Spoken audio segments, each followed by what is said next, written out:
Selamat datang di kelas Ibu Hamil pertemuan keempat. Pertemuan ini adalah pertemuan terakhir dalam pelaksanaan kelas Ibu Hamil. Pada video kali ini, akan membahas tentang perawatan bayi baru lahir agar tumbuh kembang optimal. Bersama saya Niwayan Sri Yulistiawati dan dosen pembimbing, Ibu Niwayan Erviana Puspita Dewi SSTM Kes. Tanda bayi lahir sehat. Adapun tanda-tanda dari bayi lahir sehat antara lain, segera menangis setelah lahir, tubuh kemerahan, bergerak aktif, menghisap ASI dengan kuat, berat lahir antara 2,5 kg sampai 4 kg. Berikutnya kita akan membahas perawatan bayi baru lahir. Perawatan bayi baru lahir dilakukan dengan cara, pertama menjaga bayi agar tetap hangat dengan memakaikan selimut dan topi. Kedua, melakukan IMD atau inisiasi menyusu dini dengan meletakkan bayi di dada ibu segera setelah lahir dan membiarkan bayi mencari puting susu ibu.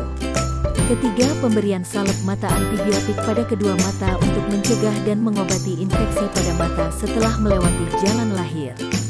Keempat, pemberian suntikan vitamin K di paha kiri bayi untuk mencegah terjadinya perdarahan.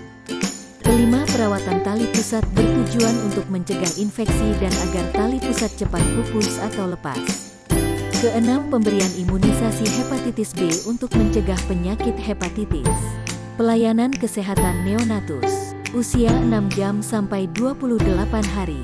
Tujuan pemeriksaan bayi baru lahir adalah untuk mengetahui sedini mungkin adanya kelainan pada bayi, atau bayi sakit karena gejala sakit pada bayi baru lahir sulit dikenali dan cepat menjadi parah sehingga bisa menyebabkan kematian.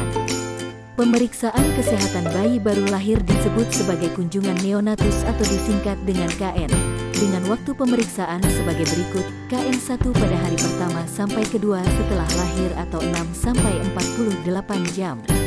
KN2 pada hari ketiga sampai hari ketujuh setelah lahir. KN3 pada hari ke-8 sampai hari ke-28 setelah lahir. Berikutnya kita membahas tentang tanda bahaya pada bayi baru lahir. Adapun tanda bahaya pada bayi baru lahir, antara lain, tidak mau menyusu atau memuntahkan semua yang diminum. Kejang, bayi mengalami demam, kulit bayi terlihat kuning, gangguan nafas atau sesak nafas, tali pusat kemerahan dan berbau, gerakan kedua tangan dan kaki lemah, kedua mata penuh nanah, serta diare. Bapak dan ibu harus membawa bayi ke petugas kesehatan jika ada salah satu tanda bahaya tersebut. Cacat bawaan. Cacat bawaan merupakan kelainan yang terlihat saat lahir. Keadaan ini dapat disebabkan oleh berbagai hal, diantaranya adalah kelainan genetik dan kekurangan zat gizi seperti asam folat. Jenis-jenis cacat bawaan antara lain, tanpa batok kepala atau anesepali, peningkatan cairan otak atau hidrosepalus, kaki tengkor, organ dalam keluar atau omphalocele, bibir sumbing atau labiopalatoskisis, benjolan di belakang kepala atau meningoencephalocele, serta tidak punya anus atau atresia ani. Selanjutnya kita akan membahas tentang perawatan metode kangguru atau disingkat dengan PMK. Perawatan metode kangguru adalah kontak kulit bayi dengan kulit pendekapnya untuk mempertahankan dan mencegah bayi kehilangan panas atau kedinginan. Metode ini digunakan untuk BBLR atau bayi berat lahir rendah kurang dari 2.500 gram, karena pada bayi BBLR mudah sekali mengalami kehilangan panas tubuh yang dapat menyebabkan kematian. Posisi dan pelekatan menyusui yang benar. Kepala dan badan bayi berada dalam satu garis lurus. Wajah bayi menghadap payudara, hidung berhadapan dengan puting. Sebagian besar areola masuk ke dalam mulut bayi, tidak hanya puting saja. Dagu menyentuh payudara ibu. Mulut bayi terbuka lebar, bibir bawah melengkung keluar. Berikutnya kita akan membahas tentang pemberian imunisasi pada bayi. Imunisasi pada bayi bertujuan agar bayi kebal terhadap penyakit. Adapun jenis-jenis imunisasi dasar yang diberikan antara lain, hepatitis B untuk mencegah penyakit hepatitis B atau sakit kuning, BCG untuk mencegah penyakit TBC, polio untuk mencegah penyakit polio, DPT untuk mencegah penyakit difteri, batuk rejan dan tetanus. HIP untuk mencegah penyakit meningitis atau radang selaput otak. Campak rubella untuk mencegah penyakit campak rubella. IPV untuk mencegah penyakit polio. PCV untuk mencegah penyakit pneumonia atau radang paru. Rotavirus untuk mencegah penyakit diare.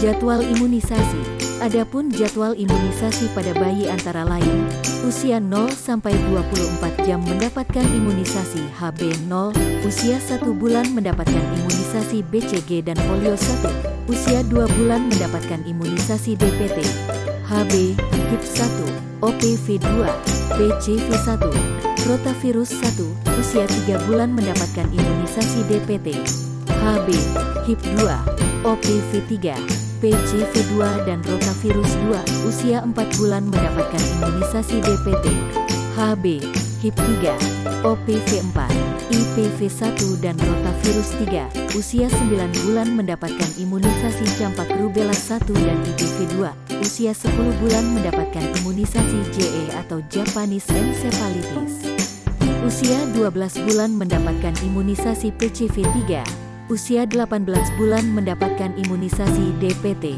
HB, HIP4 dan campak rubella 2. Selanjutnya kita akan membahas tentang cara menjaga bayi agar tetap sehat. Menjaga bayi agar tetap sehat dapat dilakukan dengan cara cuci tangan dengan sabun sebelum dan sesudah merawat bayi. Memandikan bayi 2 kali sehari. Memberikan ASI saja sampai usia bayi 6 bulan. Setelah 6 bulan ditambah dengan NT-ASI. Ganti popok setiap saat bayi basah dan jaga tali pusat tetap kering. Menjaga bayi agar tetap hangat. Memakai masker bila ibu sedang mengalami influenza. Serta memberikan rangsangan perkembangan pada bayi. Hal-hal yang perlu diperhatikan dalam merawat bayi baru lahir.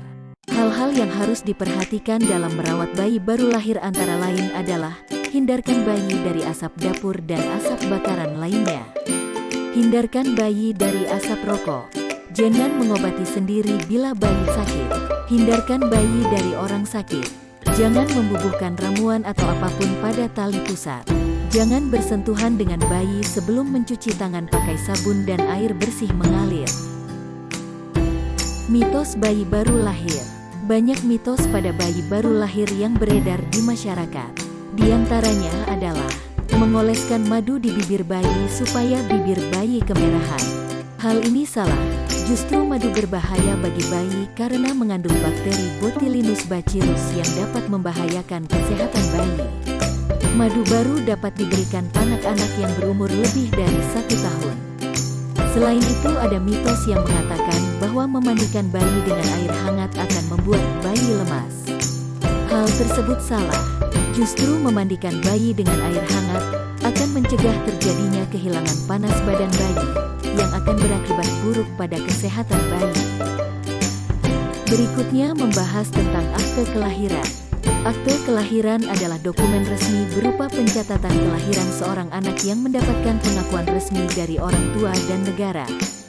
Manfaat dari akte kelahiran adalah sebagai berikut: persyaratan untuk masuk sekolah, melamar pekerjaan, bepergian dan pengurusan keperluan lainnya. Segera daftarkan bayi Anda ke kantor catatan sipil atau kantor desa untuk mendapatkan akte kelahiran. Supaya kehamilan sehat dan lancar, yuk ikut kelas ibu hamil. Terima kasih sudah menonton. Semoga video kali ini bermanfaat.